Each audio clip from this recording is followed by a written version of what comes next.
Hey crafty friends, this is Jenny from crafttestdummies.com, and today we're going to talk about something really sexy, really important if you're a paper crafter. Paper. Specifically, paper from WorldWin Papers Incorporated. So let's take a look and learn more about the all-important paper.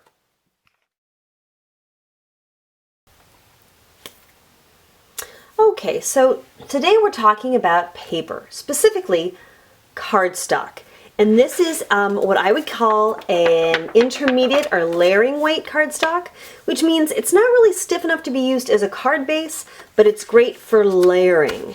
Thin enough to punch, but you can draw on it, and it has a relatively smooth texture. It has a little bit of tooth, but for the most part, this is actually a smooth cardstock, and this is Color Mates from WorldWin Papers. So, this is just a small smattering of some of the color palettes I've been playing with.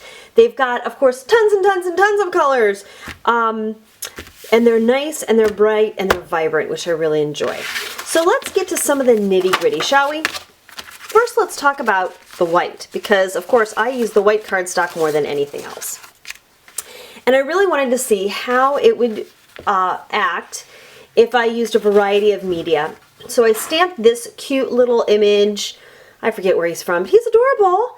And I did a little bit of Copic coloring on this one, except it wasn't actually Copic, it was Prismacolor alcohol marker. So you can see that it went through, but it stood up very nicely.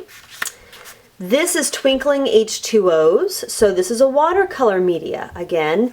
I didn't find any wrinkling with the Twinkling H2Os. This is a Prismacolor pencil, and here you can see a little bit of how that tooth comes up on the paper.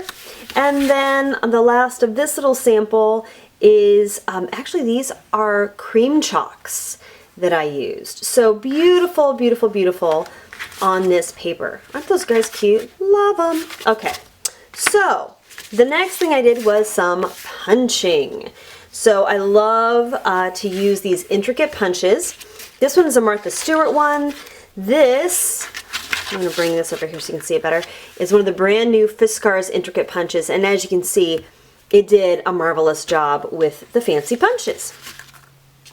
Now, how does it work with embossing? Beautifully. Look at that nice, deep etch emboss. And I'm going to tell you, this is not a fancy embossing folder.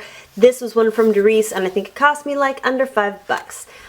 But beautiful. It didn't have any of cracking, and this is a fairly deep embossed image, so we like that with these WorldWin papers. Now, this is what I consider the holy grail of dies. It's one of the most intricate ones I've got, and of course it's a Spellbinders cut, fold, and tuck die, and it just went through the machine beautifully, and as you can see here, I've already folded it and tucked it, and it's holding the crease beautifully. So I love these nice mid-weight papers. So hold on one second and I'll show you a few more things. So these are just a few swatches of using a lot of wet media.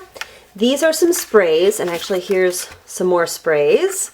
On the white cardstock, it held up beautifully. There was some warping when I did it, when I sprayed it. It curls up, which is what paper is really supposed to do. And then I just used my heat gun and it dried out nice and flat. I did not press this back down. This is just how it straightened out. This is some Tim Holtz metallic ink stains, some daubers, and you'll see there's a little bit of warping, which is kind of what happens with paper, but it's not excessive, which means I feel like you can go ahead and work wet on this paper and it will flatten back out so you can use it in cards. So just a couple more last few things. This was an ink brayer. So it was dye-based ink that I brayered onto the beautiful WorldWin cardstock here, the Color Mates, and you can see how beautifully it took the ink there. And then this one is a 2-layer process. This is actually white paper, this right here, and I embossed it with embossing powder, and then I went over it with some Faber-Castell gelatos. So again, kind of a wet technique, and I actually used the WorldWin papers here to create the hello.